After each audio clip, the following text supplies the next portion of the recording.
da Semana da Economia. A seguinte palestra foi no dia 28 de setembro, às 10 horas, e trata do tema sobre território, conjuntura e economia brasileira. E conta com a presença do professor Dr. Pasti, que tem doutorado em Geografia Humana pela USP.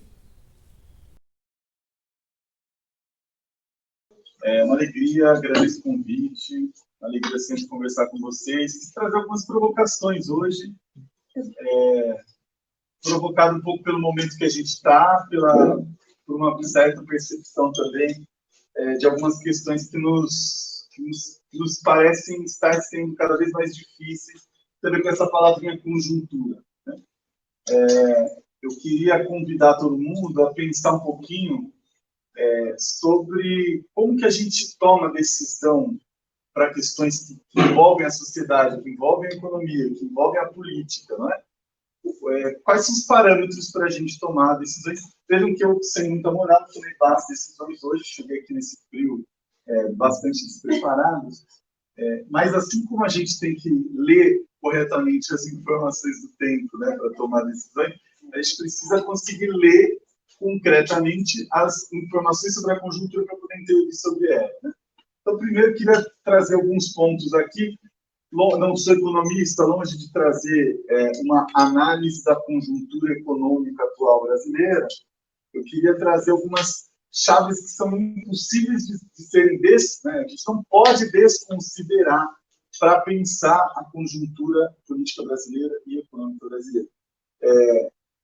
Vou partir, então, primeiro desse ponto de partida mais organizativo, né, conceitual organizativo, para depois trazer um convite aí específico para a gente entender o papel dos imaginários coletivos na análise de conjuntura e outros convites à reflexão. Tudo bem?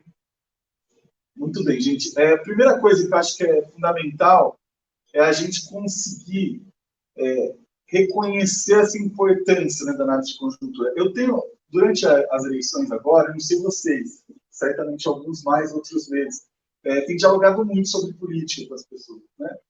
Muitas pessoas estão tomando, não sei se é o caso de alguns de vocês, os primeiros votos, talvez, pelo menos em escala nacional, da vida de vocês.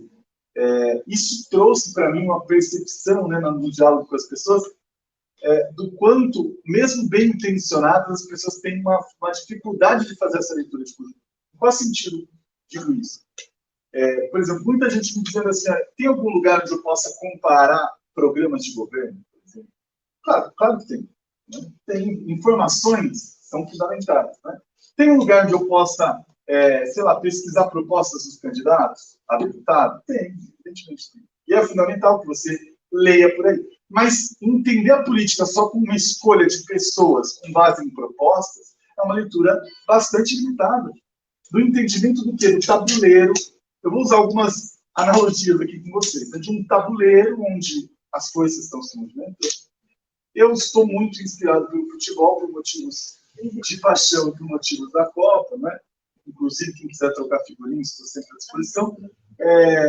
E o futebol também vai ser uma metáfora importante para a gente hoje, e o cabo de guerra, você jogar no cabo de guerra. Tem uma corda gigante, fica pessoas puxando de um lado para o outro. Ficou famoso naquele seriado que todo mundo morre lá, né? Joguinhos lá que todo mundo mata todo mundo, sabe? Acho que tinha um desses, né? Que as pessoas morriam sem perder esse cabo de guerra.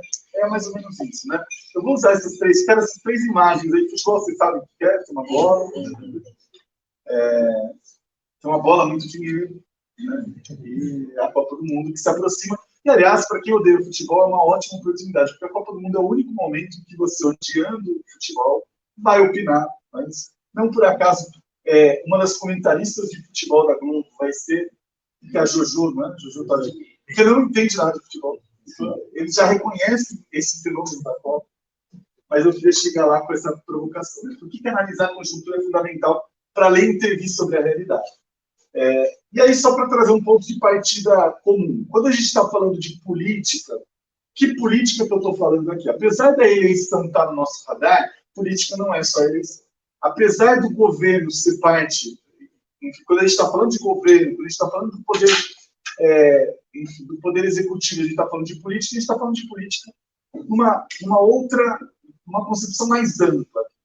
Quando vocês, no centro acadêmico, né, dos estudantes de economia, de ciências econômicas, se organizam e pautam questões que são fundamentais para a formação de vocês, vocês estão pensando para além do individual, vocês estão pensando coletivamente. Quando vocês pensam a intervenção que vocês querem ter na universidade, quando a gente discute o RU e o preço do RU, a moradia estudantil, a gente está pensando no rumo das questões que são coletivas, né?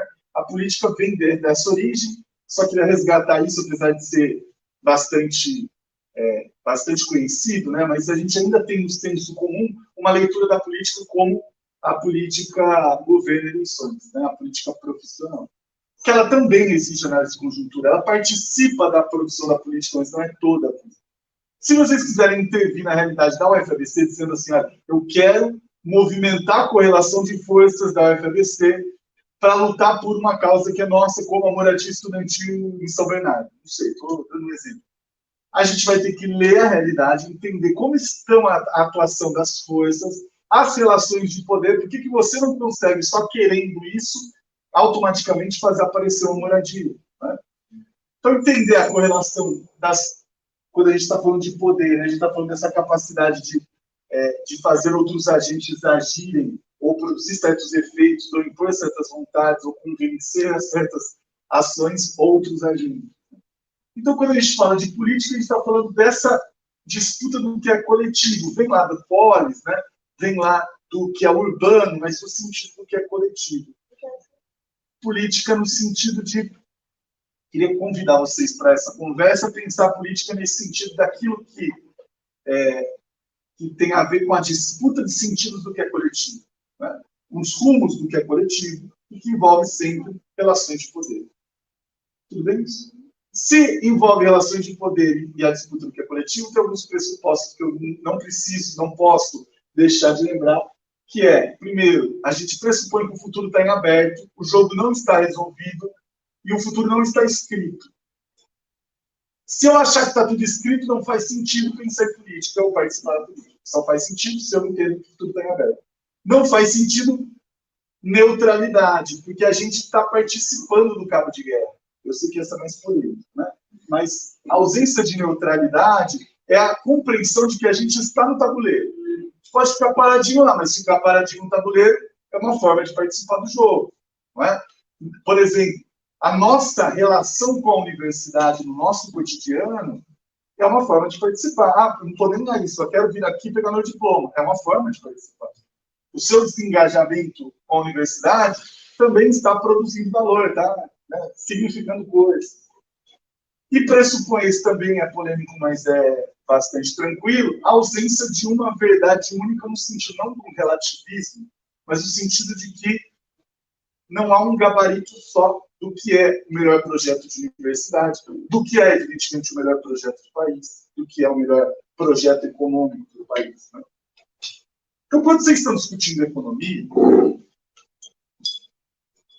estou me controlando aqui, mas preciso provocá-los, né? Como alguém de fora, digamos assim, dentro da formação de vocês, de fora do campo específico. A economia tem um vício no senso comum de se apresentar como uma racionalidade despolitizada, mas ela sempre está trazendo valores. E quando ela se apresenta no debate público como uma racionalidade consensual, ela está escondendo os conflitos de interpretação da própria realidade, de quais são as melhores agendas. Não é? Então, nesse sentido, cabe aqui uma compreensão de que as escolhas políticas sempre se dão numa realidade específica.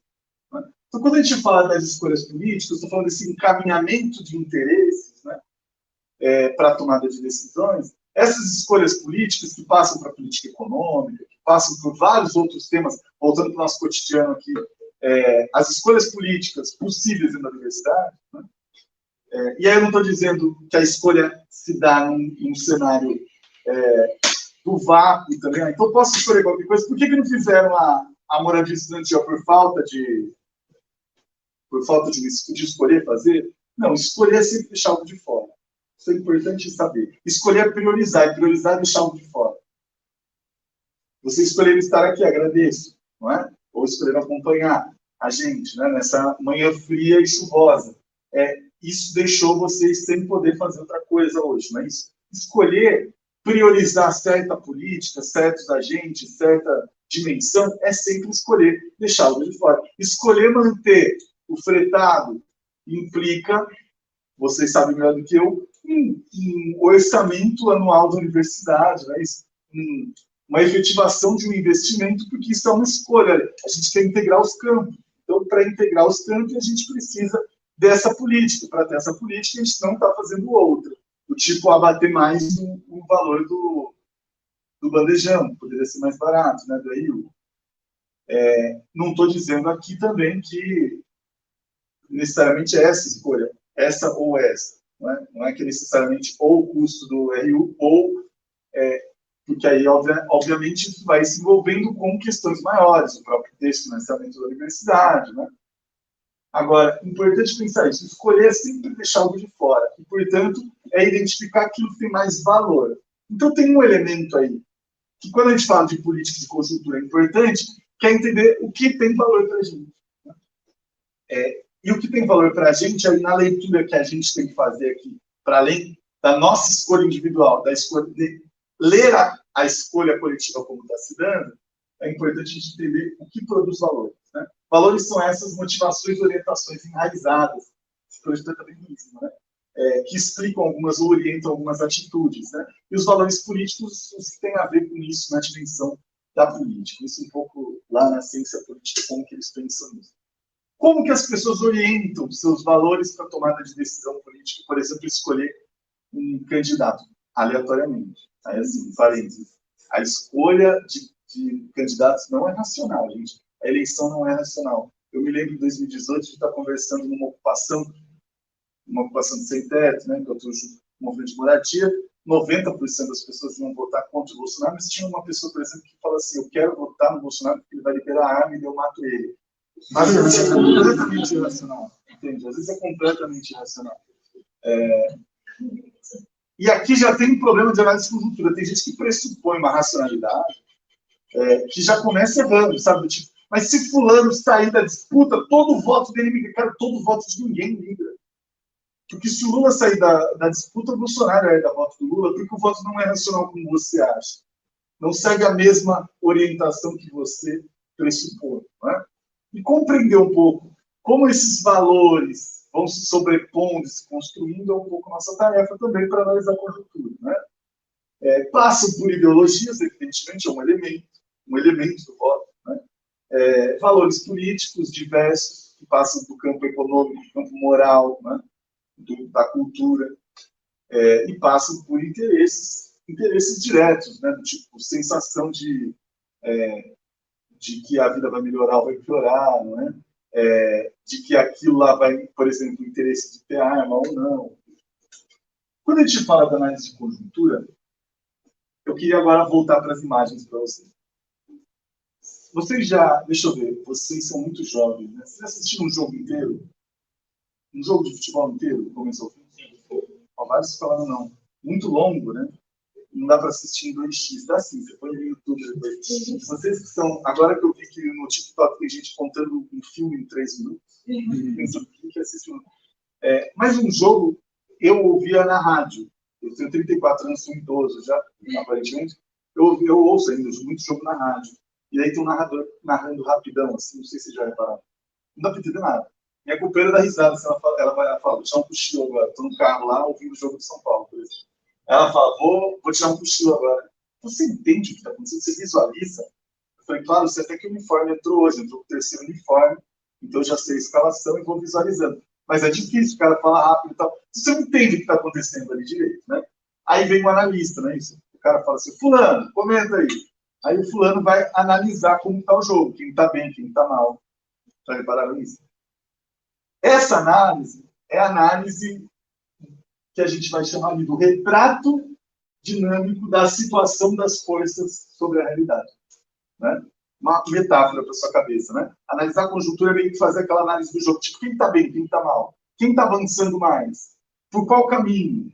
Se você quiser resistir, como que é o melhor jeito do time que está ali sofrendo pressão resistir? não é? O analista nem sempre acerta, como vocês sabem, né?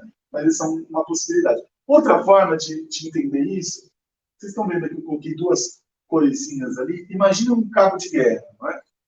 Gente, a política, eu falo isso sempre, mas eu acho importante repetir, não é arte de resolver problemas permanentemente.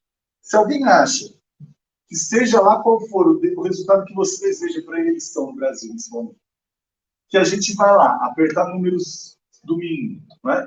E que no dia seguinte o Brasil resolveu todos os problemas permanentemente, você pode esperar que isso aconteça, mas acreditar que isso acontece já é um pouco demais. Entende? Você pode achar, e isso está absolutamente correto, que a mudança, de acordo com o que as pessoas votarem no domingo, a situação da correlação de forças muda. Compreende? O cabo de guerra, digamos, se fortalece mais para um lado que pode ser o lado que você acredita mais. Agora, isso não resolve magicamente nenhum problema. A gente já tem uma história longa de decisões, de vitórias e derrotas, que a política vai sempre mesclando. Por quê? Porque o cabo de guerra permanece. A gente conquista uma lei, a gente conquista um direito. Cara, se você não ficar atento, logo, logo tem forças puxando, né, esse cabo de guerra para um outro lado, destruindo esse direito, né, para dar um exemplo. Isso não significa que... então, veja, a gente aí pode se desmotivar, porque fala assim, pô, mas eu queria muito apertar o botão e resolver tudo. Você não vai apertar, mesmo sendo a urna eletrônica, o que alguns não gostam, né, queriam mesmo não apertar o botão, mas também apertar o botão não resolve. Não tem botão. A política se apertou e falou assim, agora acabou a fome. Cara, a gente acabou com a fome e a gente voltou a ter fome. E demorou pouco, cara. Né? Agora, isso também não significa que não faz sentido. Não significa que participar desse cabo de guerra não muda as coisas. Pelo contrário. Domingo vai ter uma eleição fundamental para a história brasileira, sem dúvida nenhuma. Né? A gente diz muita coisa sobre... A eleição diz muita coisa para o mundo, né, que é das relações internacionais, sobre o Brasil. Ele vai impactar diretamente o conjunto de políticas, evidentemente vai mudar o tabuleiro. Né? A eleição tem esse papel, agora ela não resolve, entende, um botão. E aí, vejam, tem um fôlego, porque participar da política é permanentemente se entender nesse cabo de guerra. E agir para movimentar, né, a corda para a direção do projeto que você acredita. Entende isso? Portanto, como que a gente analisa? Vamos lá. Professor, eu não quero participar, só quero analisar. Como que a gente analisa a conjuntura?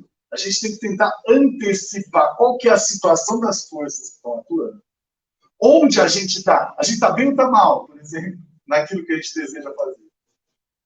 E daí pensar como a gente entende. Você vai acompanhando aqui? Vou dar um exemplo bobo que vai de cotidiano. Assim, eu me lembro, eu dei aula no colégio. Eu já dei aula em todos os níveis de formação que vocês imaginarem. Já fundamental, médio, pós-graduação. Eu dava aula num colégio, que era um colégio da ditadura militar. Era um colégio que era herança da ditadura militar, teve interventor da ditadura militar. Então, quando eu cheguei para dar aula, a gente tinha um cenário interno, uma conjuntura interna, pouco propícia ao diálogo, à democracia. Por exemplo, em 2000, e eu nem lembro mais, alguma dessas eleições nacionais, a gente fez o primeiro da história de 40, 50 anos do colégio, era o primeiro debate sobre a eleição, sabe? Tipo, juntar todo mundo. Agora ninguém quer conversar sobre política, o tamanho da violência política que a gente tem, evita, né? Para ver se eu consigo continuar gostando do meu pai, não vou. Né? Não é o meu caso, mas eu ouço muito isso. Não falo de política em casa para ver se eu continuo amando as pessoas. Tá? Mas a gente fez um primeiro debate. Veja, mas não foi só um debate, né? A gente fez uma leitura da conjuntura interna, dizer, olha, não existe uma cultura democrática aqui, não, a gente vai produzir uma cultura democrática apertando o botão. Então a gente precisa o quê? De espaços de participação cada vez maiores da comunidade. A gente precisa que a comunidade lide com a divergência um pouco melhor. A gente tem um projeto coletivo com os alunos de fazer um jornal para produzir comunicação sobre o que está acontecendo, trazendo várias visões, né?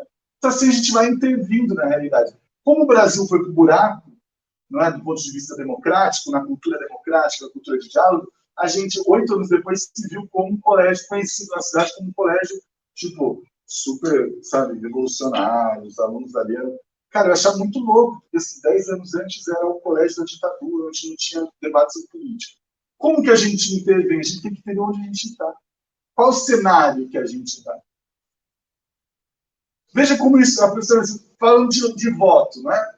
Não é apertar o botão e uma pessoa que, eu gosto da pauta ambiental. Essa pessoa prometeu atuar na pauta ambiental, então beleza. Né? Essa pessoa participa do cabo de guerra. E se ela estiver do lado oposto do cabo de guerra em outras questões que são fundamentais para você? Né?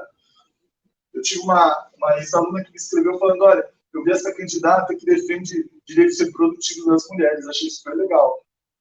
Mas você sabe qual que é o partido dela? Eu falei, eu expliquei para ela qual era o partido dela. O partido dela era o partido que veio da herança da ditadura militar, o partido que é base de sustentação do governo Bolsonaro. Ela falou, porra, então não quero. Né? Para os valores dela, ela não queria apoiar alguém que é base desse governo. Agora, aquela candidata especificamente defendia pautas que são próximas dela. Entende a complexidade? E aí, até um voto, um convite, provocação para vocês. A gente analisa a conjuntura para orientar a nossa ação política. Mesmo quando você fala assim, estamos derrotados. Em qual sentido? Imagina que você olha para o tabuleiro e fala assim, cara, vou demorar mais 2 horas para virar esse jogo. Né? É tipo voltar para o segundo tempo perdendo 3-0. Você fala assim, cara, vai ser um corre aqui, não é? Mas essa compreensão de qual é a situação é fundamental. Você não pode ignorar a situação. Primeiro porque a gente corre um risco de expectativa equivocada. Vamos lá, voltar para a eleição do Brasil, se vocês permitem. Né? Eu estou evitando a minha leitura de conjuntura aqui para vocês, né? Mas vou antecipar uma coisa. Eu acho que há algumas derrotas evidentes enquanto cultura nacional, enquanto cultura democrática. Né? A gente está no cenário de violência política, por exemplo, que não vai ser revertido com domingo. Né? A gente tem um cenário de crescimento de forças autoritárias que não se resolve numa eleição. Né? E faz parte da nossa leitura. A gente não pode achar que a gente está... então mas eu quero decidir aqui com base no que eu li aqui. Veja, o que você leu está participando dessa conjuntura. Então, por exemplo, 2 anos atrás, 1 ano atrás, esse ano no começo dele, várias vezes a gente fez exercícios coletivos de leitura de conjuntura. Em todos eles, eu reafirmava para alguns amigos que algumas candidaturas não decolariam, não é possível decolar. Se vocês quiserem, a gente discutir daqui a pouco isso. Por que algumas candidaturas não decolam? Porque, se você lê a correlação de forças do Brasil, se você lê o que historicamente está produzido, você vai entender algumas articulações e você entende, olha, quem tem chance nessa eleição fulano. Mas não é por acaso que chegamos nesse cenário estável que estamos. A gente tem que ler isso.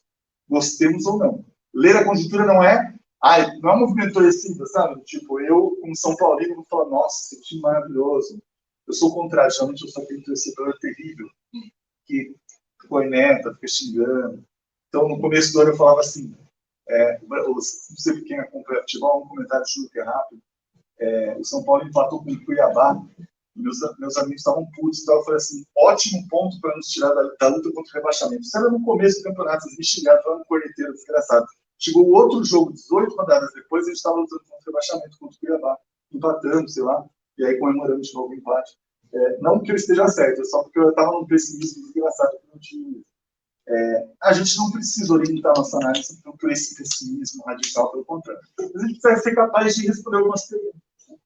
Qual é a situação atual em relação ao tema? Isso pode ser o tema universidade, né? Pensar a universidade no Brasil, entender o jogo de forças nacional, entender quais agentes econômicos estão, de fato, se movimentando e como em relação a essa conjuntura. Quais são os antecedentes desse tema? Quais os principais agentes atuando? Né? Eu preciso conseguir fazer esse mapa. O mapa da conjuntura é um mapa das relações de força. Entende? Quais vetores estão atuando?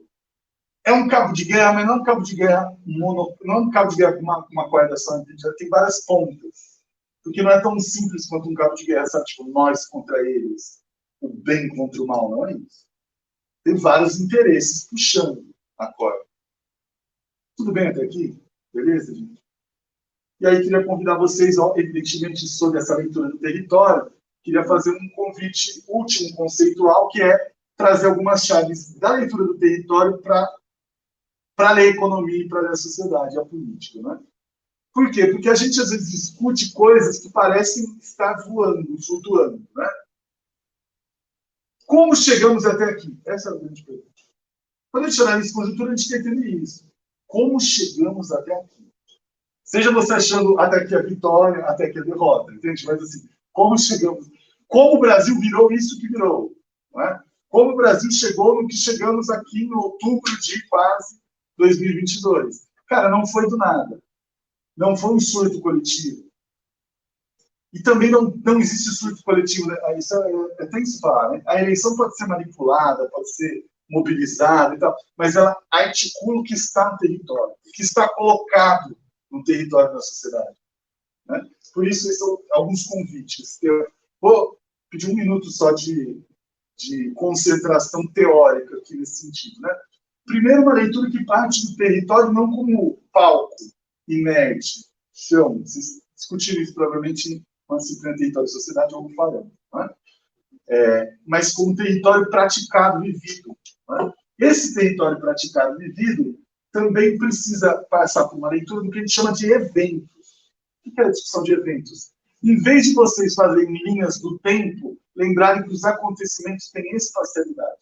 Então, quando vocês fazem uma linha do tempo do Brasil, lembrar que os eventos globais, latino-americanos, nacionais, locais, todos confluem para a conjuntura da UFABC, para a conjuntura de São Bernardo do Campo. Né? Então, ler esses eventos é uma chave conceitual importante. Quais são os eventos significativos que estão hoje imperando para que o Brasil tenha chegado a como chegamos até aqui? E uma última leitura, e essa mais complexa, filosófica, né? É um convite do Sartre, Jean-Paul Sartre, para a gente, que é o seguinte: como que a gente entende a relação do todo com as partes? Ou seja, como que a gente entende o movimento dos lugares com o movimento do mundo? O Sartre vai dizer, olha, o todo não é a soma das partes. Pedir essa atenção aqui filosófica para vocês. O todo não é a soma das partes. Não basta, por exemplo, olhar para o território nacional e falar assim, vamos ver quem ganhou onde, e daí a gente, vamos ver quem ganhou os municípios. Pronto, sobre os municípios que entende o Brasil. Não, o que acontece é o seguinte, né? O que acontece nos lugares é repercussão do que está acontecendo em outras escalas. É o todo, o mundo, por exemplo. Ele se movimenta. Antes de continuar, eu vou trazer já uma provocação. Tem gente que fala o seguinte, a conjuntura brasileira. Tem gente que fala o seguinte, está na boca de candidatos. Evidentemente, tudo que está na boca de candidatos numa eleição, você considere que ele não está necessariamente falando porque ele acredita. Ele está falando porque ele acha que aquilo vai ter um efeito. Então, perdoa os candidatos, abraça eles depois e fala assim, cara, eu entendi, você podia estar desesperado e tal. Mas vamos lá. Tem candidato que fala assim, quem criou o Bolsonaro foi o PT. Cara, quem criou todos os movimentos neofascistas do mundo foi o PT também? Não pode ter sido. Então, veja, não pode ser uma leitura tão simples assim. Que, evidentemente, o fracasso do governo do PT, não é? A crise de 2014 em diante, potencializou a força desse processo? Pode ser, a gente pode ler dessa forma. Para falar isso, é ignorar que tem um movimento do mundo. Está acontecendo uma coisa no mundo, gente. Teve eleição na Itália agora, não é isso? Força se movimenta. Há uma ascensão, uma crise, a gente vai ter que interpretar, mas a conjuntura interpretar. Então, a gente vai ter que interpretar o movimento do mundo. Entender o que está acontecendo com os neofascistas. Professor, eu só quero entender a conjuntura econômica. Cara, não dá para entender a conjuntura econômica sem entender esses grandes movimentos. Eles se repercutem diretamente, no preço do alimento. Então, entender esse avanço do neofascismo na crise do capitalismo atual, não é? E como esse evento repercute num desenho bem brasileiro. Mas não é que o movimento do todo chega na parte assim, como um impacto. Não é simples assim. O todo está transformando as partes, os lugares, e os lugares vão transformando o todo também. Então é evidente que a gente tem um movimento global de ascensão da extrema-direita que precisa ser compreendido e que foi sendo produzido no Brasil, nos lugares. Por quem? Vou tentar provocar vocês para entender um pouquinho. Então, quando o Sartre fala de totalização, ele está falando desse movimento de conexão permanente. São duas setinhas, né? As partes transformando o todo transformando as partes. São chaves teóricas que eu acho que ajudam. E a chave do território usado eu convido a pensar a partir dessas duas chavezinhas de leitura conceitual do Milton Santos, que é pensar esse território usado se dá em duas dimensões. Uma dimensão das materialidades que vão se construindo e que condicionam a nossa vida. A gente, por exemplo, teve a expansão das universidades federais. Cara, a gente foi colocando universidades nas cidades, né? Isso como uma política pública. E isso vai construindo vida, vai construindo gente que passa por essas universidades. Essas universidades vão fazer projetos de pesquisa e extensão nessas comunidades. Também não é simples apertar um botão e sumir com elas. Tem resistência, tem gente formada ali, né? Vai fazendo uma construção desses objetos, dessas materialidades do território. Mas tem uma dimensão que a gente esquece, que é a dimensão dos imaginários, dos sentidos em circulação, que o Milton chama de psicosfera. Entender os imaginários, gente, esse é o meu convite a vocês. Entender a centralidade da disputa de sentidos que passa pela dimensão dos imaginários, pela dimensão da psicosfera que está instalada no território. Também é território. Os valores em circulação também são território. Gente, o neofascismo pode ser uma tendência do mundo, beleza. Enquanto o evento global está acontecendo, o avanço do neofascismo, o neofascismo só vai vingar, digamos assim, nos nossos territórios, se tiver condições para isso nesses territórios, nesses lugares. E aí isso passa pela disputa dos imaginários. Vocês estão aí? Beleza. Isso é considerar essa inseparabilidade, né? Essas formas, vou dar um exemplo outro aqui para vocês. A forma geográfica, material, condomínio fechado, ela carrega uma forma de vida, valores, sentidos, encontros e desencontros, né? Pessoas que convivem mais com iguais do que com diferentes, o convívio com o muro, o convívio com a exclusividade, isso tudo vai produzindo sentido na sociedade, né? Mas não é também que o condomínio veio primeiro, entendeu? Alguém apertou um botão e surgiu um condomínio, ninguém queria ir lá, alguém entrou e falou, que legal, vou ficar aqui. Né? Ele também é a resposta de um imaginário produzido, um imaginário de medo do outro na cidade, né? De busca de segurança. Então, entender essas pistas é que nos interessa. Meu convite a vocês é esse, pensar que pistas que o território usado nos deixa para a gente entender essa conjuntura. Né? Como que a organização também das formas de produzir sentido vão condicionar a nossa conjuntura econômica, por exemplo. Tudo bem? E sempre a gente tem tensão do novo com o velho. Se hoje vocês saírem daqui refletindo um pouco sobre isso, vocês vão sair, espero, mais confusos do que chegaram, porque a conjuntura não é simples, a gente não resolve ela simplesmente, mas com essa tensão do novo e do velho. Gente, não há... Me incomoda pra... Tá gravando, então vou usar uma palavra melhor. Me incomoda pra caramba, né? Como a gente gosta de, tipo, estar seduzido pelo novo. Tipo assim, WhatsApp, desinformação. Eu estudo comunicação. Então, de repente, a galera só fala disso. Tipo, o que definiu a eleição foi fake news usado. Legal, cara. Isso certamente pode ter tido impacto. Teve impacto. Sem dúvida nenhuma, desinformação é um grande tema. Né?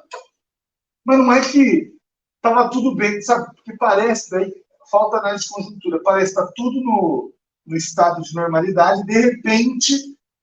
tem uma mudança do novo, pronto, tudo plim, mudou. Não é? O novo está sempre em tensão, em rearranjos com o velho. Porque o território ele vai sendo, gente, essa produção contínua, digamos assim, dessas movimentações. Eu vou trazer algumas manchetes de provocação para depois fazer uma leitura um pouco melhor disso. Né? Coisas que rolaram durante a pandemia, acirramento de tensões no Brasil, né, nesses últimos anos. A gente teve, por exemplo, uma agenda. Eu fiz um exercício em sala com os alunos, foi o seguinte, pensar o seguinte.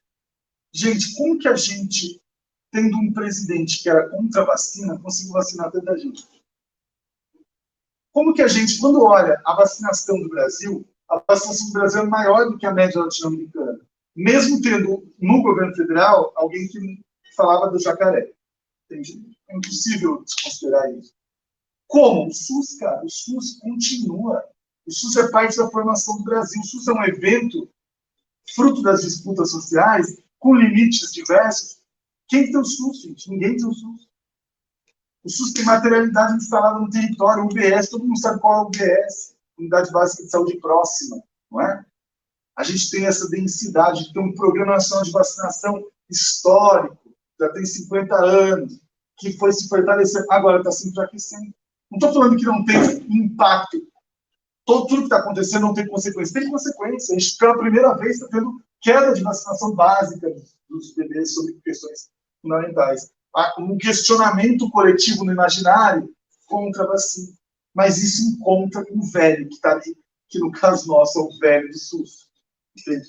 O novo do anti-vax, movimento global, que ele encontra essa densidade que 90% das pessoas falavam, eu quero me vacinar. Até que naquele estava na vacina, falava, eu vou vacinar esse continente, né? Injeção até na testa, expressão nossa. De graça até injeção na testa. Já ouviram essa expressão? É muito de velho. Só que, obviamente, tem forças rolando. O Dari, não é? O Dari Klein, o professor da Unicamp de Economia, e outros professores, né, meus professores da Economia, eles sempre diziam assim, desde 88 há um projeto para destruir a Constituição. Desde 88, a Constituição era aprovada, a Constituição cidadã, com a compreensão de cidadania era aprovada, a gente tem sucessivos projetos de destruição dos direitos sociais no Brasil. Vários projetos tensionando os direitos sociais, tentando reduzir. Quando o Temer assume, o ministro da Saúde do Michel Temer diz explicitamente, precisamos acabar com a ideia de que dá para pagar saúde para todo mundo. Não dá para pagar para o Estado oferecer saúde para todo mundo. Isso é o ministro da Saúde. Depois ele ficou pop, quase que candidato a presidente. Né? Compra de vacina pela iniciativa privada, foi uma ideia. Vamos furar fila. Na hora do desespero, qual foi a primeira ideia? Pô, vamos acelerar esse negócio de vacina, assim a gente cria a área VIP da vacina. Né? Vacina VIP. Não era escolha, não era gourmet de vacina, não. Era, né, como falava, era sommelier de vacina. Não era isso. Que também aconteceu. Era uma outra coisa. E, gente, é evidente, a cultura da exclusividade, né? Ela está presente. Não vingou, né? Mas teve esse projeto rolou. Por quê? Diz um pouco sobre a gente. O nosso querido, né, ministro da Economia, que ontem falou que, vocês viram certamente, que queria vender praia por R$1 bilhão, né? Talvez vocês gostem, de novo, só evidente, vocês estão vendo ironia, vocês sabem, né? Não preciso dizer muito. A gente tem posição, a gente tem gabaritos vários aqui, imagino que tem vários aqui na sala, tem gente que deve adorar, fala assim, nossa, imagina, oportunidade de recurso, vender, privatizar a praia por R$1 bilhão, tem investidor que quer e tal. Ele falou isso, né? É o ministro da Economia, não é por acaso, ele falou, ele representa um setor. Vocês viram, né? Fala, John? A entrevista onde que foi? Foi para o Assistinha lá? Foi. Esse cara não é uma coisa muito louca, né? Mas enfim, deixa eu... Eu achava que ele era monarquista. Eu descobri que ele era... Mas o ministro falou, o nosso problema é que todo mundo quer viver 100 anos. O que ele está querendo dizer? Evidentemente não está numa cabeça de planilha ali, né? Ele está falando assim, olha, se todo mundo viver 100 anos, a gente não vai conseguir pagar, né? Então, assim, não dá para todo mundo querer viver 100 anos, né? O ministro da Saúde culpou o SUS pela pior crise do coronavírus. O nosso queridíssimo falou, o Estado quebrou, vai ser impossível atender a demanda crescente na saúde. Entender essa articulação dele, gente, não é economia no vácuo. Projeto, é projeto. Vou colocar uma granada no bolso do funcionalismo público. Isso é uma fala do cara. É projeto. Não tem racionalidade neutra. Entende? Pode ter racionalidade, tem razões de mundo.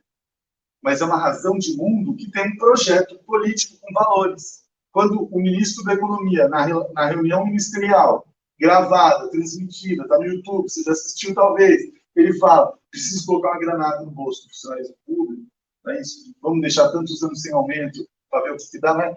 Não vamos abrir nenhum concurso, vamos reduzir, acabar.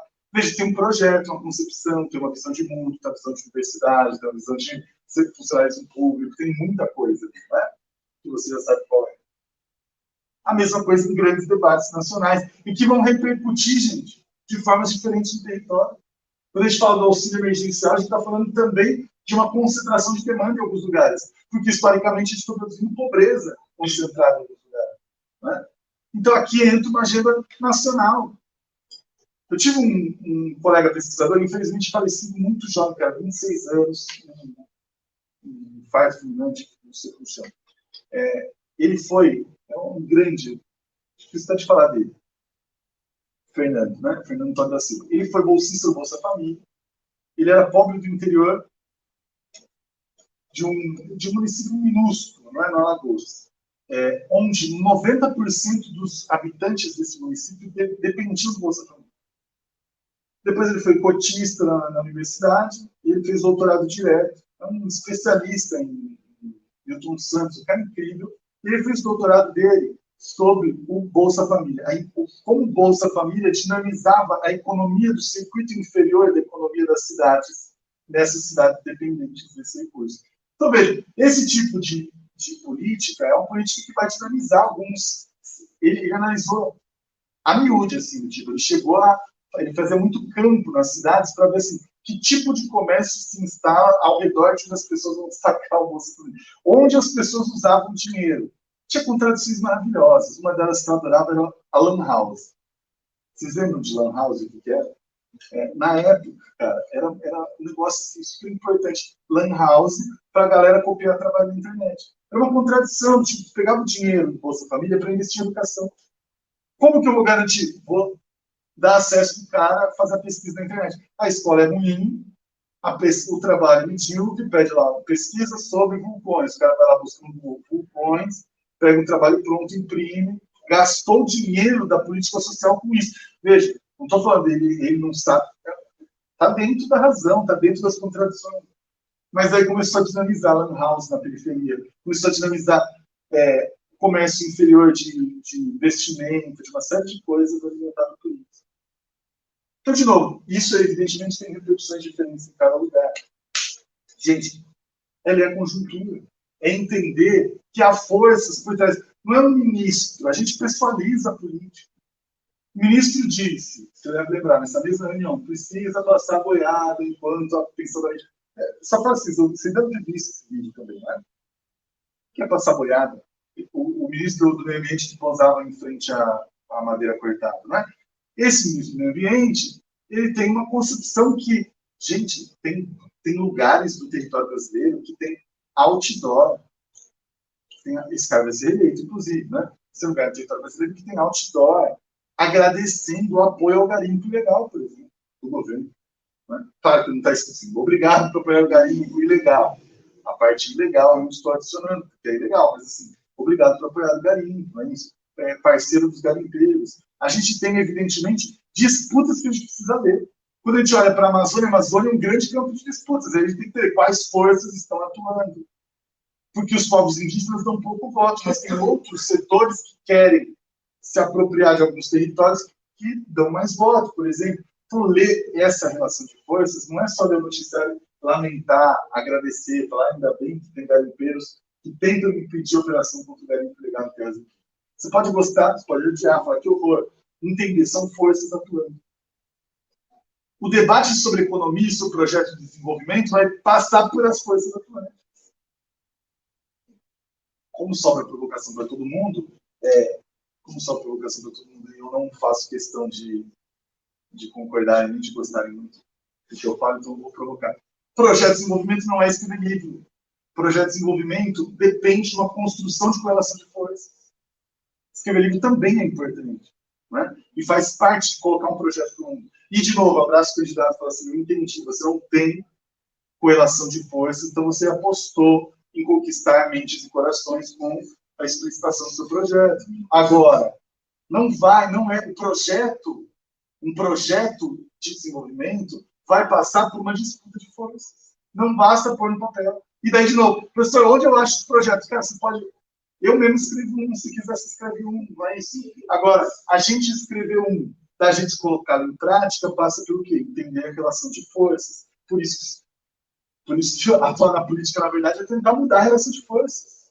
É tentar intervir sobre o imaginário coletivo. É tentar colocar seu projeto em disputa na sociedade. Né? E daí, nesse sentido, fazer o que faz parte.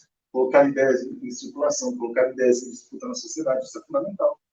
Entende? Nosso papel, inclusive, pensar o papel da universidade nessa jogada é fundamental. Agora, entender também que não basta, entende? Não é que eu vou eleger alguém que tem um livro bonito.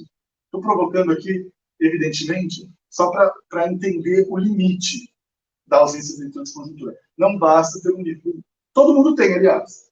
Quase todo mundo, né? Tem alguns que tem PowerPoint feio, em vez de livro bonito.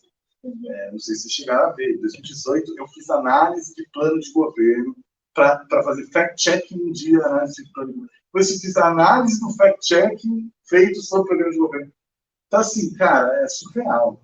Tem coisa que era realmente assim, PowerPoint vagabundo, com erro de português, mas é proposital, né, enfim. E foi eleito, entende? Está lá explícito, divulga Cande, as pessoas podiam baixar. Tem nada ilegal nesse sentido, tem nada ilegítimo, inclusive. Passou pelo crivo do voto, né? Isso. O que é mais assustador e que revela coisas. Para mim é mais assustador. Para você pode ser, que maravilha, professor, que ótimo, né? Que passou aquilo, né? Deixar esse blá blá blá de livro, não, PowerPoint, né? Tem que criminalizar sem terra, estava escrito lá. Aí a gente depois, só que veja, criminalizou sem terra, mataram sem terra pra caramba, mataram defensores de direitos humanos como nunca. Mas assim, não conseguiram passar uma lei que era central para o governo, por quê? Porque tem correlações de força sendo produzidas permanentemente. Participar da política não se encerra no domingo. Tudo bem? Falo muito, hein? Não está acabando. Daqui umas 2 horas. Isso passa por todas as escalas. Gente, quando vocês discutem projetos de desenvolvimento e economia, vocês estão passando por todas as dimensões da vida das pessoas. Vocês sabem disso melhor que eu.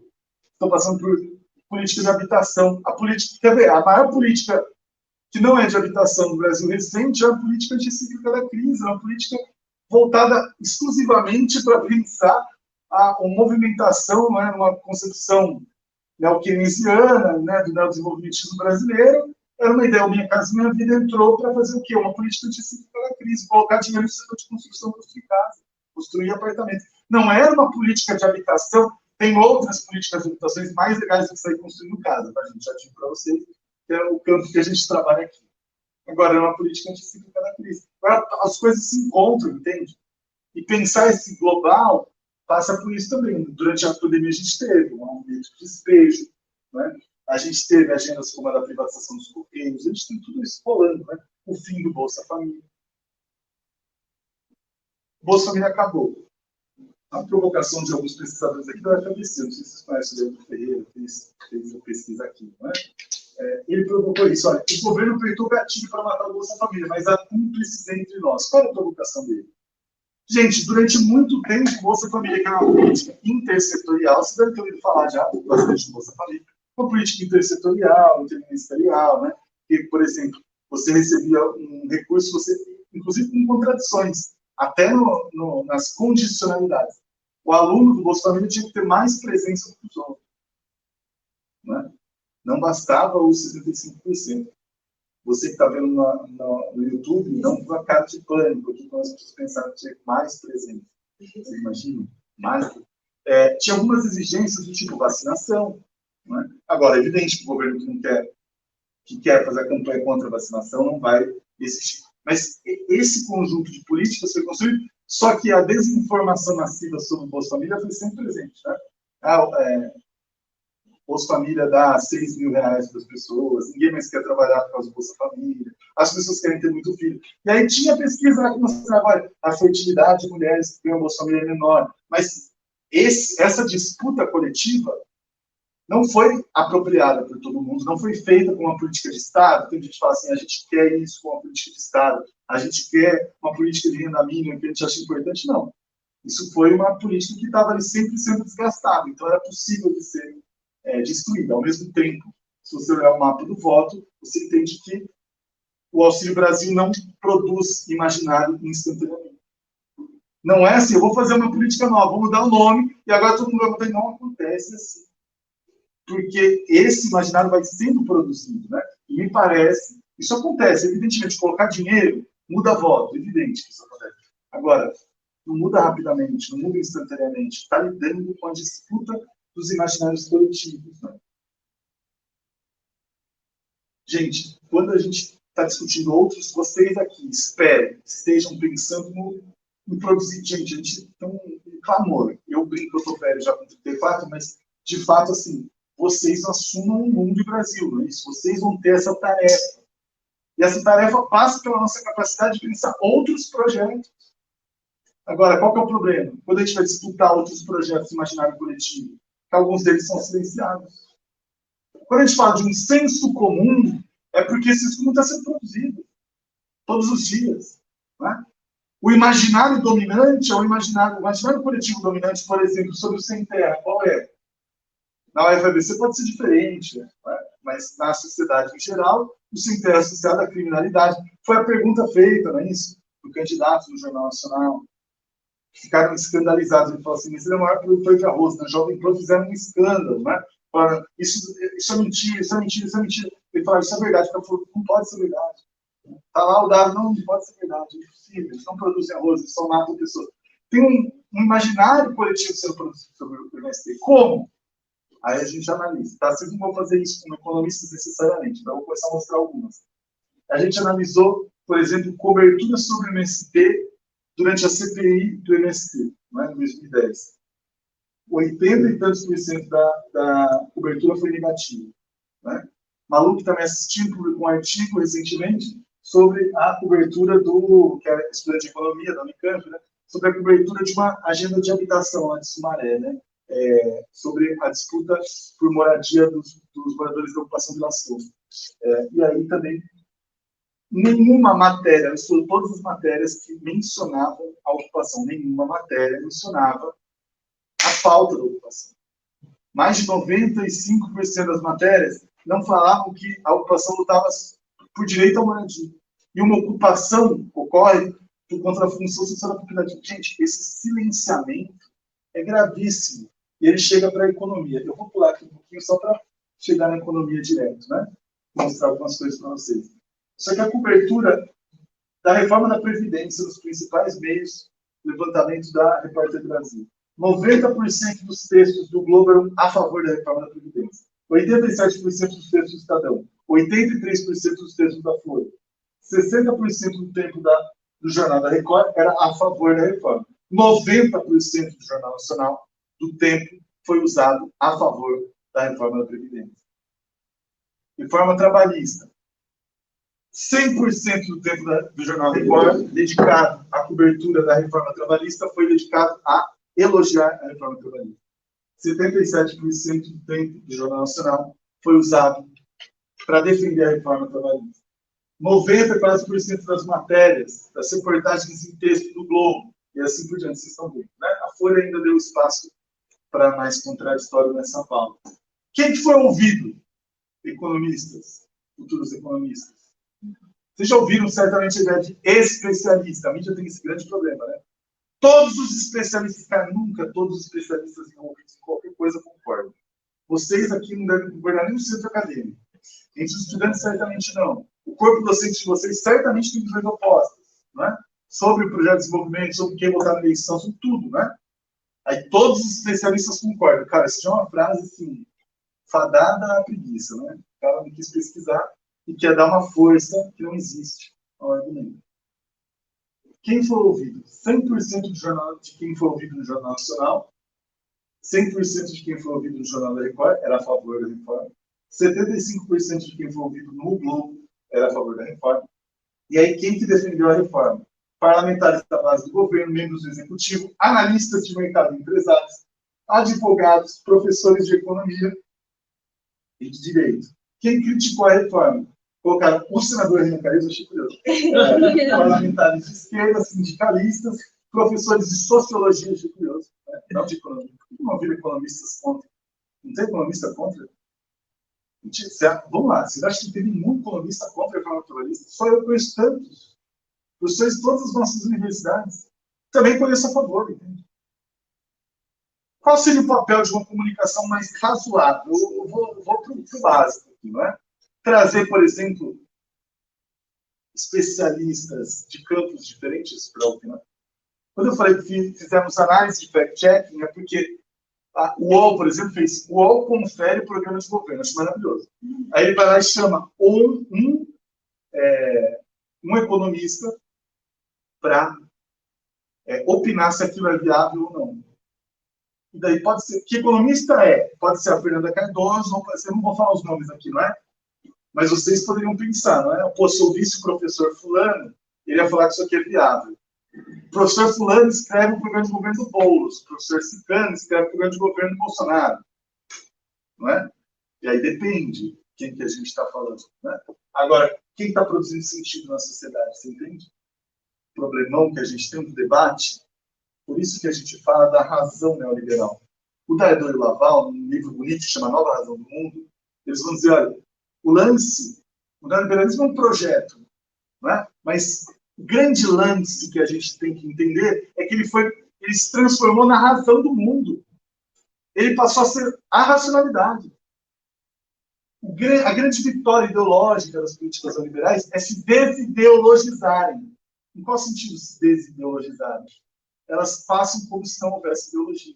Como se, de repente, defender venda de praia por R$1 bilhão fosse algo aideológico, racional, não é? Que recompõe os fundos brasileiros, oportunidade de, sei lá, não é?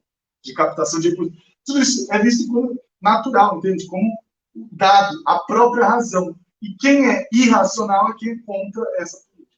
Esse é um problema dessa produção de sentidos que está instalada, gente. Isso aqui não... Se você gosta disso aqui, fique tranquilo, porque isso aqui não vai sumir, independente do que acontecer no mundo.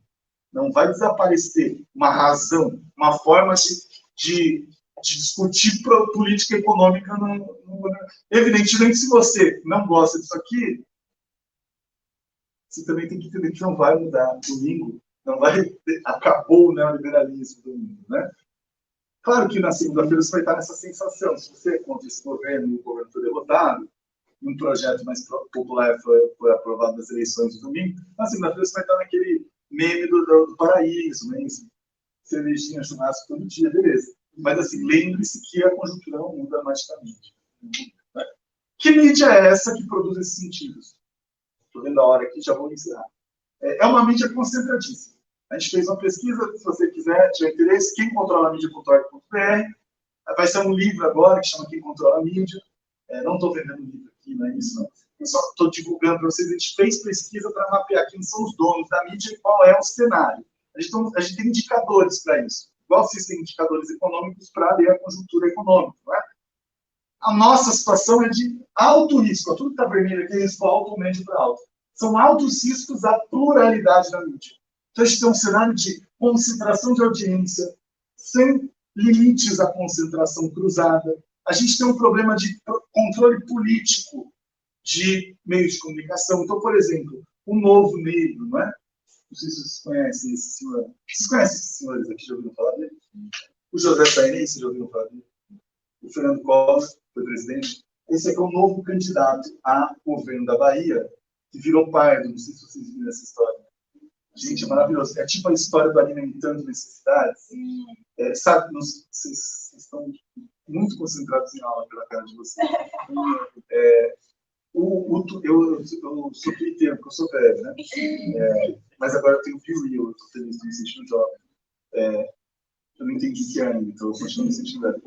No Twitter, o Twitter tem uma... O pessoal fez outro dia, isso eu achei maravilhoso. O Twitter é tipo surfar, ele tem umas ondas, assim, você escolhe se você pega aquela onda ou não. Então eu peguei a onda do Marmita Fake, né? Uma menina que começou...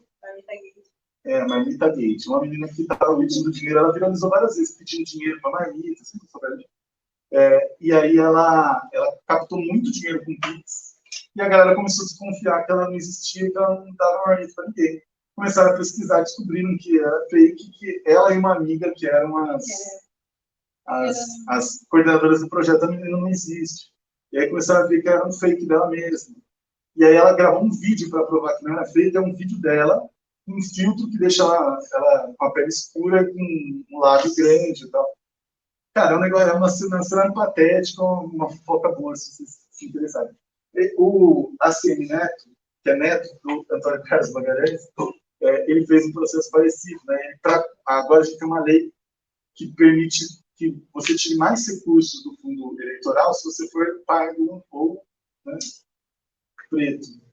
E aí ele se declarou, ele que é branco, ele se declarou, ele passou por não é um filtro, né? Ele fez um bronzeamento artificial, e falou que sempre foi pai. Né? Ele mudou a declaração de branco para pai, mas sempre foi pai. Isso virou o grande tema da eleição na Bahia. Ele está perdendo agora, ele estava no primeiro disparado, ele no primeiro turno, agora ele já está em segundo. Talvez seja a grande virada. E é o grande tema essa questão, porque assim, num estado de maioria negra, o cara falar que ele é pardo, não sendo, é um grande tema da eleição. É fruto do jornalismo negro, alma preta, que fez essa denúncia. Né? Ele é dono da Globo.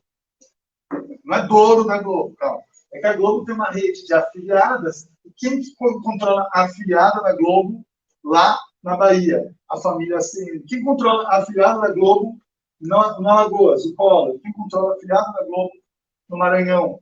A família ACM. Então a gente tem uma relação poder econômico, poder político. Poder econômico eu já vou chegar mais, né? Poder político controlando a comunicação. Você já viu esse site, o Antagonista? Todo dia? Tá certo? O Antagonista foi criado, gente, a produção de sentidos, ela não é um negócio assim, o Bolsonaro chegou, nossa, as pessoas amaram instantaneamente, sem antes ter valores produzidos. Vocês lembram da Betina? A Betina da Empíricos? Vocês sabem, vocês estão fazendo economia para quê? Para virar influenciador, fazer vídeo no TikTok liderando pessoas, né? Falando assim, vista aqui, triplique seu dinheiro em 3 dias. Né? Vocês lembram da Betina? A Betina aparecia em propagandas do YouTube fazendo feito. Vocês não vão, como economistas, fazer isso. A Empíricos é uma empresa brasileira que tem como sócios, agora não mais, né? Mas tem como sócios os caras que vieram da Veja, da revista Veja, Diogo Mainardi, Mário Sabino, e o Deagora. O que o Deagora compra? É uma empresa que faz a mesma coisa que Empíricos nos Estados Unidos, também foi acusada de fraude financeira, também teve que ser, fez que entende de mercado financeiro, também foi descredenciada pela Ambima, né, dos investidores. Por quê? Porque faz marketing, eles chamam de marketing agressivo, é uma forma de ter mentira. Né? Triplique seu dinheiro, olhando aqui, tá? A Ágora compra e fazia propaganda assim, The End of America, procura no YouTube. The End of America era para dizer que se o Obama ganhasse, né, a América vai acabar. Então, ajudou a eleger o Trump. Aqui no Brasil, que é muito criativo, o fim do Brasil. Eles patrocinavam propaganda do Google assim, se a Dilma cair, quanto que eu vou ganhar? Triplique seu dinheiro se a Dilma cair. Não é? Na época do palpite, escolha sua análise à vontade, né? De conjuntura. Esses caras fundaram uma empresa de comunicação super importante, que é um dos 10 portais mais acessados do Brasil. Você falou, infelizmente, você acessou? Cara, é um dos 10 portais mais acessados do Brasil. É muita coisa. E ele fundamentou, ele apoiava o Bolsonaro na eleição de 2018, depois ele tinha muita obrigação com o Moro, então desembarcou do Bolsonaro, mas está nesse campo próximo. Né? Ele era assessoria de imprensa do Bolsonaro. A gente fez um artigo para o Le Monde Diplomatique, na véspera da eleição de 2018, que falava quem está por trás do antagonista, que a gente discutiu com isso. Gente, a relação poder econômico, poder político e interesses econômicos, né? Poder político regional, numa concentração radical, porque a gente tem hoje, se a gente olhar, tem muitos veículos, mas são os mesmos grupos. A gente tem 5 grupos, se a gente olhar o Grupo Globo, é dono de tudo, a Band, dono de muita coisa. No sul do país, o Grupo RBS, o Grupo Record, que quando soma com a Igreja Universal, que é do mesmo controlador. Gente, a Igreja Universal tem o jornal de maior circulação do Brasil. Qual que é o jornal de maior circulação do Brasil? Folha Universal. Não é a Folha, é de graça o jornal. É o jornal de maior tiragem. Eu tenho os relatórios, acompanho os relatórios de tiragem de jornal. Professor, mas tem a Veja e a Carta Capital. Cara, Veja não é só no consultório que ela está em todo lugar. Estava, né? A Carta Capital estava no lugar nenhum. A diferença é de 50 para 0,5. A diferença é de 100 vezes de alcance. Agora, a Folha Universal está em todo lugar. E aí, queridos, para encerrando aqui as provocações, juro, vai 7 minutos. Tudo bem? Vocês aguentam? Você já assistiu programas policiais? Começou. Tinha um negócio, quem gosta de escromo, vocês gostam de perder tempo? Os que gostaram da memória, Marmita Gate, né? Esses aí vão gostar também de Alborguete, por exemplo. Alborguete foi deputado da ditadura militar e teve o primeiro programa que o assessor dele era o Ratinho. Atualmente, o Ratinho. Né? O Alborguete, ele pegava um cacetete, dava porrada na mesa e falava tem que prender todo mundo, acabou de direitos humanos, tortura já, essas coisas. Né? E ele era meio que Bolsonaro deputado, era o Alborguete deputado também. Aí veio o Ratinho, que era a cria dele. E o Ratinho tinha um programa também que fazia a mesma coisa, dava porrada e tal. Esse Ratinho, que é um fascista elegante e tal, ele é novo, né? Ele era um fascista deselegante mesmo, batia porrada na mesa, mandava para todo mundo. E aí virou essa onda de programas que a gente chama de policiamento. Tem o da Atena, tem alguns mais ou menos violadores, mas aqui é uma pesquisa que a gente fez, analisando um mês. De 10 programas desses, teve 4.500 violações de direitos. Em um mês. Gente, vocês têm tias, avós, tios, avós, né, que estão assistindo todos os dias isso. E que estão... Isso está produzindo sentido. Qual o sentido? Cara, teve um programa que um cara chegou a entrevistar uma pessoa morta. Como se entrevista? Se não entrevista uma pessoa morta. Era um nível de exposição. O cara chegou. Eu achei aquilo, cara, que a gente entrou com ação. Eu faço parte do coletivo, chama Ter Voz. A gente disputa o direito à comunicação na sociedade, né? Nessa correlação de força, a gente tinha um agente, estava lá puxando o carro. E a gente conseguiu, inclusive, demitir esse jornalista, por exemplo. Pouca coisa, inclusive, né, demitir. Mas, enfim. Ele chegou, tinha sido variado, numa ação policial, uma pessoa, e ele chega e fica fazendo a seguinte pergunta: quantos anos você tem? Onde você nasceu? Onde você mora? Onde você mora? Quantos anos você tem? Por que essas duas perguntas? Para dizer que é favelado e menor de idade. Essa é a agenda dele, tem uma agenda, né? Na favela tem que entrar com um camburão matando todo mundo, porque lá só tem bandido. Segunda agenda, todo menor é um perigo à sociedade, a gente precisa acabar com esse negócio de maioridade penal, não é isso? 18 anos, tem que reduzir isso para 8 anos. Então, essa é a agenda dele. E daí, quando ele vê que aquilo não era um ser humano vivo, era um corpo de uma pessoa morta, né? Assassinada, que ele está filmando o assassinato, aí ele dá risada, fala, isso aqui já está morto, isso aqui, e daí faz piadas, né, sobre a morte da pessoa. Isso, cara, quanta gente foi, por exemplo, teve linchamento de pessoa confundida com um criminoso, porque o programa ficou filmando a cara dela lá, os vizinhos foram lá atacar, enfim. Tudo que vocês imaginaram de violação já aconteceu. Você acha que isso não está produzindo sentido na sociedade? De onde veio a agenda punitivista? Isso aqui não foi criado ontem, gente. Não surgiu e nem vai desaparecer. O desejo da arma, a frase bandido bom é bandido morto, não é? São concepções. A Joyce Hasselman, vocês já ouviram falar dela? Ela está candidata a alguma coisa? Não sei. Ela foi a deputada mais votada do Brasil. Da história do Brasil. Só isso. Ela era uma youtuber. Na fofoca, né? Tá filmando só a festa depois. Procurem assim no Google, Joyce Hasselman, plágio e tal. Aquela que é conhecida no jornalismo por violações éticas, né? Já teve vários casos. Ela, na época, tinha um canal no YouTube. Isso sempre para ele foi muito marcante, porque no dia que a Marielle foi assassinada, não é? Ela está fazendo uma live, ela vai contar isso, é tipo um YouTube de notícias. Ela conta de um jeito, tem todos esses vídeos se vocês quiserem, né? Mas é gostoso vocês perderem tempo procurando também no YouTube. Porque o YouTube vai ser legal, se você assistir esse vídeo, ele vai te recomendar depois 20 vídeos sobre como o nazismo é legal de esquerda, depois 40 vídeos da Jovem Pan comentando a conjuntura nacional. No YouTube tem essas coisas. A Joyce Hasselman comenta assim, ela fala, uma figura, né, pessoal que defende direitos humanos, quer dizer, todo mundo defende direitos humanos, ela defende os direitos dos bandidos. Veja, cara, isso é perfeito para discutir o que o Pedro Serrano apresenta para a gente como paradigma do estado de exceção como paradigma do autoritarismo no pós-guerra. Por que estado de exceção? Todo mundo defende direitos humanos, mas ela defende direito de bandido, porque bandido não é humano, é uma exceção. Se eu defender direito para todos os humanos, eu estou errado. Eu tenho que defender direito para alguns humanos. Esse aqui não. Esse aqui é comunista. Esse aqui é bandido. Eu crio categorias de exceção para desumanizar, dizer, tudo bem, assassinar a pessoa. Ela não tem direito ao contraditório, ela não tem direito ao sistema de justiça. Ela não tem direitos, entende? Porque ela é um bandido. Mesmo que tenha...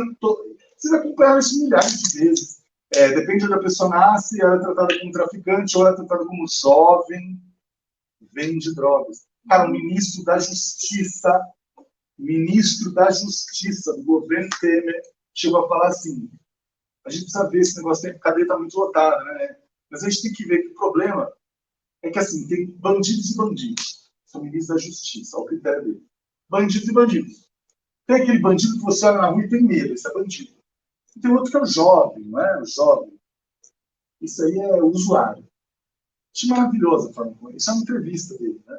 Maravilhoso, porque, veja, o ministro da Justiça acha que é possível discriminar pessoas, decidir quem fica ou não, com base na percepção pelo olhar. Olha como é bom. Você já visualizou até a cor de quem era bandido e quem era, não era bandido para ele, né?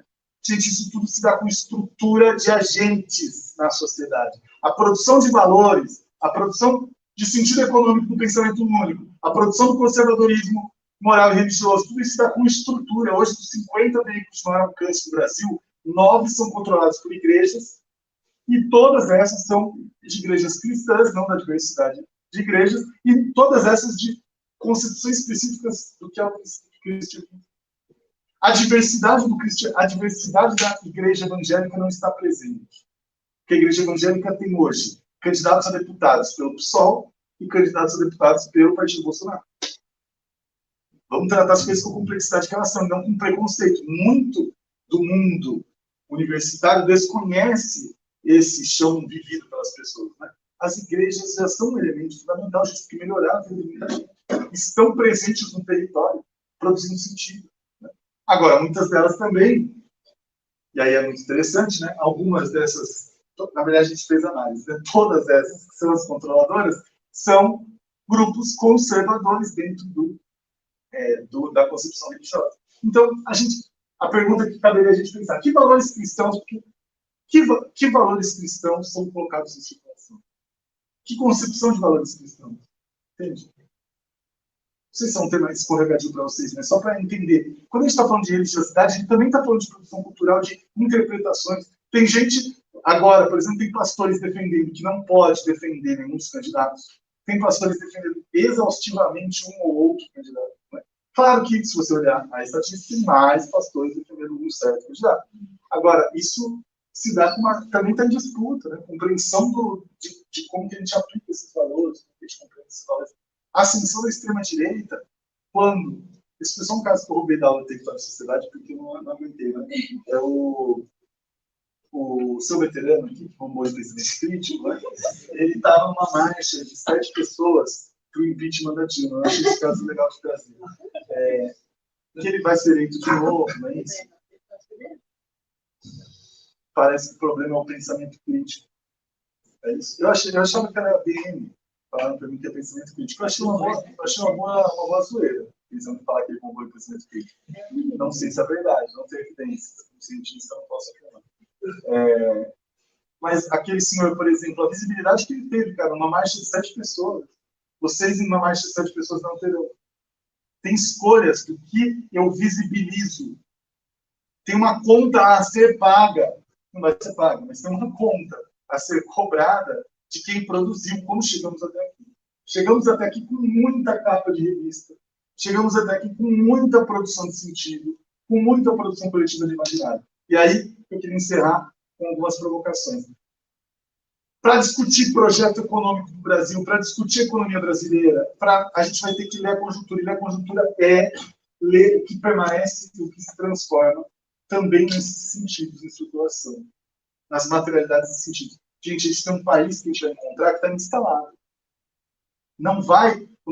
A gente tem a oportunidade a cada eleição de dizer quem a gente quer ser enquanto país, por exemplo. Né? Parece que isso está em jogo. Beleza, nessa eleição mais do que...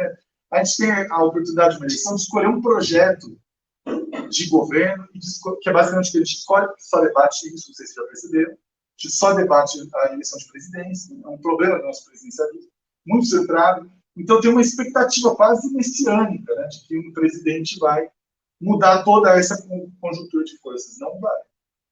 Não é possível mudar tudo. Ele vai mudar o tabuleiro. Ele vai colocar outras forças em jogo, assim como foi esse último governo. Colocou forças em circulação. Amplificou agendas. A gente nunca teve tanta gente com CAC, não é isso? Com arma legalizada. A gente nunca teve tanto clube de tiro. A gente nunca teve tão pouca biblioteca. Isso tudo são agendas que vão ser mobilizadas, não é isso? De acordo com os interesses dos governantes. Agora, entender essas permanências e transformações, os arranjos que estão presentes no território e que dão suporte a essa ação hegemônica, mas também reconhecer as ações alternativas. Porque esse novo que chega sempre se articula com o que está herdado no território, com o que está instalado no território. Seja um novo em 2018 Bolsonaro, seja um novo outra coisa que se instale agora. Vai conviver com um terço da população que adere a essas teses, por exemplo. Isso me parece que é um terço. Eles estão um pouco preocupados, agora estava acompanhando na internet, que imagina se a grande conspiração da eleição faz com que as pesquisas deem o mesmo resultado da urna. É uma grande conspiração. Se conspira com a pesquisa, depois conspira com a urna e dá o mesmo resultado. Vai ser realmente uma grande tragédia, né? O convite central, queridos, é agarrar a corda. Agarrar a corda. Agarrar a corda e se colocar e se entender dentro dessa disputa de força. Não vai resolver nada instantaneamente. A política é um convite eterno ao engajamento. E o convite ao engajamento passa por reconhecer e apoiar aquilo que já está disputando outros sentidos. Se você não é do projeto hegemônico, reconhecer essas finalidades alternativas, as lutas sociais em andamento, para todas essas agendas de violência, de pensamento único, há agendas alternativas. Né? Entender nesse processo não é também resolver o mundo sozinho, é se engajar e se conectar com as lutas coletivas que estão acontecendo. Né? A Ana Clara Ribeiro, um texto que eu até recomendei para vocês aí, ela convida a gente a pensar o seguinte, né? A gente precisa também de pesquisa, de conhecimento, mas conhecimento que parta do reconhecimento das racionalidades alternativas, não só do hegemônico. Não existe só a ação hegemônica. Não existe só o projeto dominante. Reconhecer o projeto dominante é fundamental, mas também notar que há outras coisas no território, potência dos agentes dos lugares para construir outros projetos de sociedade. Né? E aí, como já fui muito, só vou encerrar com isso, já é 11h28. Entender também que democracia, evidente, vocês sabem disso, mas preciso reafirmar, a gente precisa reafirmar sempre. Democracia não é só voto, democracia não é só institucionalidade. Não é? A cidadania envolve reclamar a cidadania. Poder reclamar a cidadania. Poder reclamar meus direitos. E se ninguém está me ouvindo, eu vou brigar para que me ouçam. Entende? O convite ao engajamento é o convite que a Fernanda Pinaftabi, como autora do Planejamento Territorial, nos convida a pensar o seguinte, ela fala, olha, na democracia participativa, a gente reconhece a inadequação dos direitos formais que não são garantidos. Gente, hoje, falar em democracia para povos, para a juventude negra massacrada nas periferias das grandes cidades é meio absurdo. Então, a gente precisa reconhecer que as lutas transgressoras fazem parte da luta pela democracia. É isso que a Pinaftabi nos convida a pensar. Ela fala, olha, na nossa ação coletiva, a gente precisa pensar estratégias que são complementares. Reconhecer o teto. O voto é fundamental e tático, não é? Porque ele movimenta o tabuleiro. Agora, não é só o voto. A nossa participação em organizações, no centro acadêmico, em organizações de estudantes, não é? Organizações de economistas, associações de economistas. Gente, ontem teve carta de economistas não petistas pedindo voto útil. Né? Todo dia tem uma movimentação da conjuntura acontecendo para os sujeitos que se engajam nos lugares mais diferentes. Não é? Tem certamente carta de economistas para todos os candidatos, eu imagino. Talvez não. Para quem que talvez entenda? O padre. Né? O padre que é um meme tem que ter um meme agora. Eu nem sinto o debate mais, sinceramente. O debate perdeu todo sentido para mim. Os debates são um formato horroroso. Dão voz para esse tipo. Imagina você ter um candidato a presidente que seja o seu. Imagina o seu candidato a presidente. Talvez ele nem esteja lá, inclusive, no debate, né? Mas vamos dizer que todos os candidatos, ele vai ter o mesmo tempo de fala desse senhor. Vocês viram isso alguma coisa? É surreal. Ele é claramente uma encomenda. Então é um debate todo truncado, todo bizarro. Eu já acho que eu penso no futebol. Gostei de uma sugestão que eu vi: Série A, Série B, Série C do debate. Aí você já classifica, você já coloca assim, olha, quem está disputando de verdade, debate? Aí quem está aqui para virar meme na internet ganhar seguidor? E tinha até o post da montanha do candidato, né? Para ver se pegava mais seguidores. Não sei se vocês viram. Sabe o que é o coach da montanha? Isso eu estou muito memético, né? O coach da montanha é o cara que levou todo mundo para a montanha, sem nenhum aparato de segurança, no meio de um vendaval desgraçado, para eles superarem as resistências. O bombeiro teve que resgatar ele, ficou puto, e ele virou candidato à presidência. Ser candidato pode, né? Mas ele não pode ser candidato, o partido dele tirou ele de poder ser candidato. Vocês não viram isso? Sim. Pablo Marçal. Não funciona. Complementariedade de espaços de ação, que ela chama, né? Convidados inventados. Convidados esses institucionalizados. Inventados esses que a gente usa a criatividade para transgredir e pautar a questão. Né? Nosso grande debate, o convite que eu queria fazer é pensar a conjuntura dos debates econômicos de vocês, sendo capaz de ocupar outra imaginação sobre o futuro. Isso que eu ensinar. A gente precisa ser capaz de visualizar outro projeto de futuro possível. Outro futuro possível. A gente está perdendo essa capacidade, me parece, de imaginar que outro país é possível. Agora, não vai se resolver esse país sem um fôlego, não é? Coragem e fôlego sempre. Fôlego porque esse país não vai se resolver num apertar de botão. Não vai se resolver. Independente, claro, a gente pode comunicar coisas fundamentais na eleição de domingo. A gente pode, em todas as eleições, a gente pode comunicar, movimentar a conjuntura, entender a conjuntura e pensar como a gente participa dela. A gente está numa conjuntura marcada por uma série de questões, o fascismo instalado no território brasileiro, enquanto cultura, enquanto forma de vida, enquanto defesa, a violência política, a cultura antidemocrática, o questionamento de valores muito fundamentais, a desvalorização da ciência, tudo isso está instalado, gente, não é para desanimar, não. É para ter fôlego, por quê? Disputar o futuro também é disputar essas dimensões. Quem está fazendo defesa da importância da universidade está disputando o futuro. Quem está fazendo a defesa de um projeto de economia que não seja só pensado para vender praia, está fazendo disputa do futuro, também está fazendo disputa do futuro, cara que quer vender praia. Estamos participando desse cabo de guerra, gostemos ou não. O convite é a gente conseguir imaginar para onde a gente quer levar essa coisa, não é? Qual o nosso destino, nosso horizonte? E aí a gente se engaja nesse processo. Acho que essa é a provocação que eu queria trazer para vocês. Vejam que de economia não é o centro da conversa, que não é o meu métier, mas eu acho importante que a gente consiga fazer essas pontes, né? Entender que o território nos ajuda a ler a conjuntura e que ler a conjuntura é fundamental. Não dá para discutir política, discutir realidade social sem ler a conjuntura. Um grande problema nosso, me parece isso, né? Um grande problema da nossa formação política, politize. Me parece, fiquei muito provocado por isso, com o tema aqui, não é? Me parece que a gente ajuda muito as pessoas com as informações básicas. Eu tinha uma aluna, por exemplo, dizendo isso, ela mandou um áudio gigantesco e tal. Não é uma reclamação, caso vocês estejam me assistindo. Vocês gostam de áudio? Não? Eu mando 30 minutos.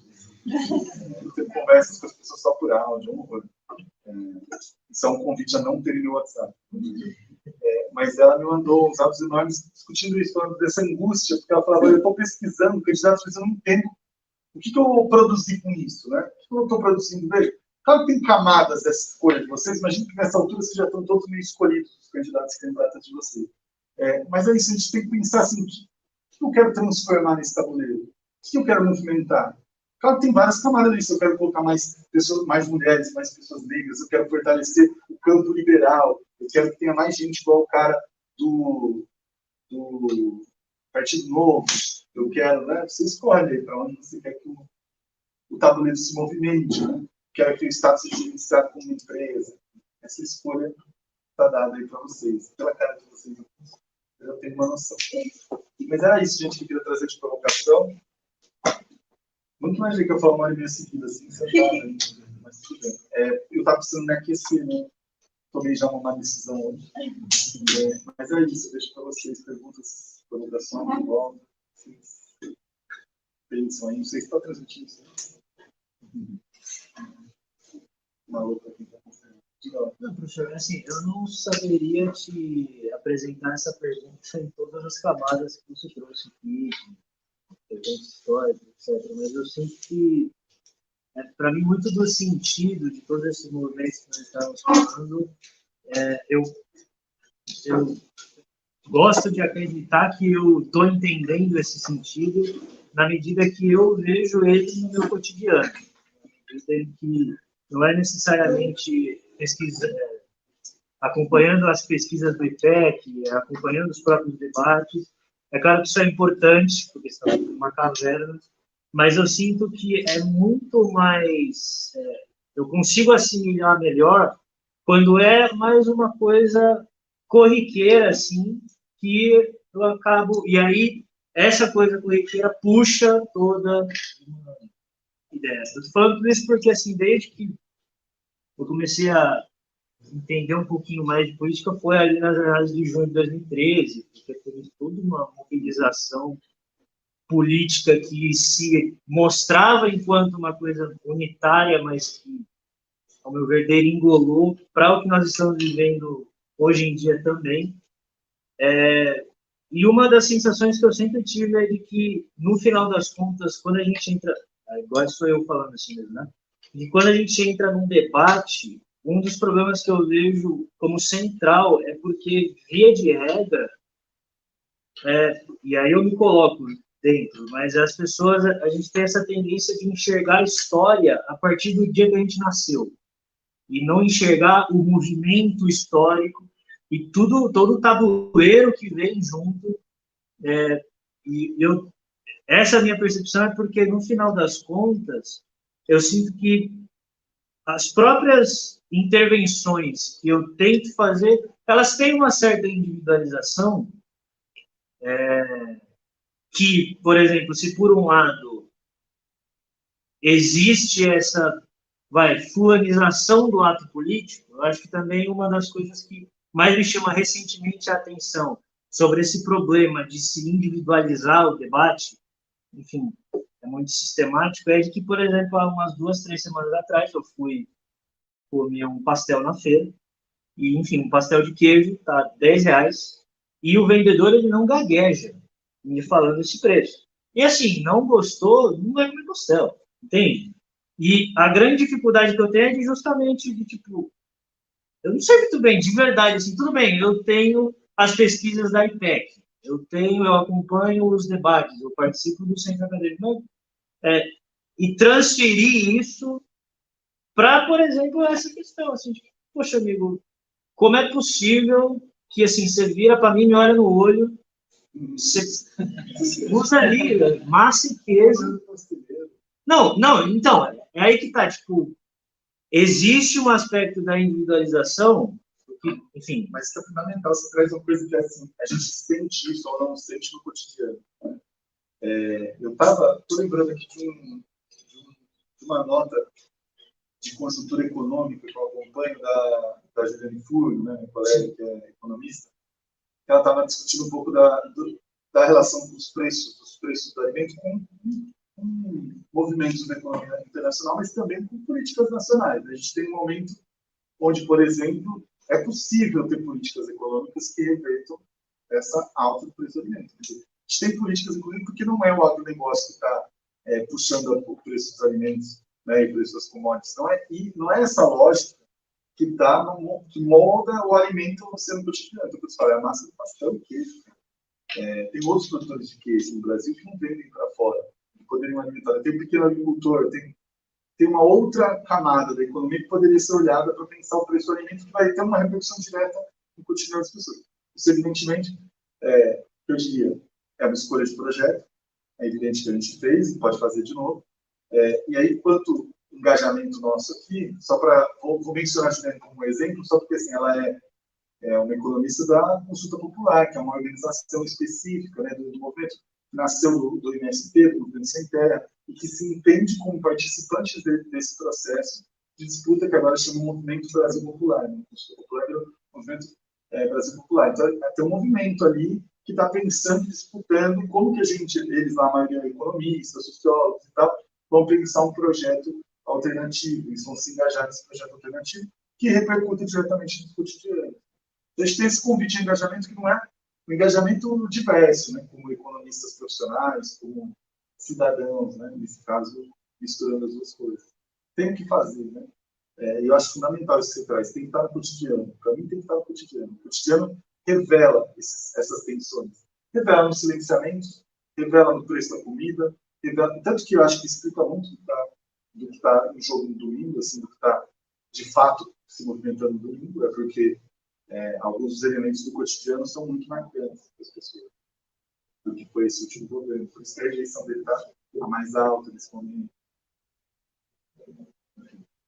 Só reagindo, você não sei se respondeu. Não, é porque, e aí, porque justamente tem esse primeiro movimento, né, de assim, um certo choque, porque claramente, enfim, não sei muito bem em quais termos, mas em algum momento da cadeia de eventos a gente tem uma discrepância, e claro que é uma discrepância antes de mais nada na questão da produção, porque, enfim, a pessoa precisa estar consumindo o sustento dele lá, vendendo o pastel a R$10, com toda a conjuntura econômica atual. Mas acho que também aí depois desse ponto, como a gente volta para sistematizar um projeto, porque sistematizado o projeto você rebate para todo o resto da sociedade. Certo? Enfim. Não, passa por aí, por exemplo, esses grandes... Eu queria convidar vocês a isso. Assim, quando eu faço provocação do livro, eu venho nesse sentido. A gente tem muito projeto que está olhando para a conjuntura, projetos de movimentos sociais, projetos construídos coletivamente por frentes, projetos construídos na academia, projetos construídos por partidos políticos em diálogo com movimentos ou não. Né? Tem alguns que são mais... A gente tem concepções até de prática política nesse sentido. Tem alguns dos projetos que são mais coletivizados na sua produção, que vão ouvir mais gente, mais especialistas, que vão tentar ouvir representante do pasteleiro, representante do... Tá? E tem outros que são mais tecnocráticos, no sentido assim, eu vou reunir o petit comitê aqui, 3 pessoas vão escrever um projeto no país. Tudo isso faz parte dessa concepção. Né? Não é meu papel te dizer qual. Né? Tem vários. Faço convite a conhecer e tal. Tem, obviamente, minhas escolhas e preferências, participo desses processos, estava entregando pauta para programa de governo. Então, a gente tem um engajamento também. Eu tento fazer, dentro dos meus valores, isso como referência de atuação. O convite a vocês é ir dentro da confusão que nesse momento ainda para, tipo, como que a gente sistematiza, como que eu participo e tal. O convite é cada vez mais esse engajamento. Não precisa ser um engajamento, quando eu falo engajamento não é nem engajamento na rede social, não se percam nisso, não é busca de curtidas, e também não é engajamento necessariamente de filiação, organização X ou Y. Também pode ser, mas precisa ser sinceramente. Falando em comida, já está na hora do review. Eu estou preocupado com a hora de você. Perguntas. Todo mundo tranquilo, decidido já? Tranquilo para segunda-feira? O que vai acontecer com o Brasil? Vai ser muito inferno. Coragem foi, gente, é isso. Reconhecer que a conjuntura é um acúmulo, isso é fundamental, ela vai acumulando os tempos.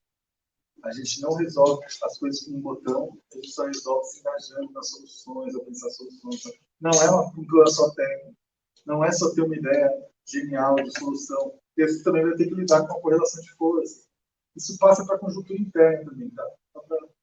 Isso passa por como a gente se engaja na nossa universidade, no sentido que a nossa universidade tem o tempo todo, no nosso cotidiano, na nossa formação. Que formação de economistas vocês querem ter? Né? Passa por tudo. Obrigado, meus irmãos.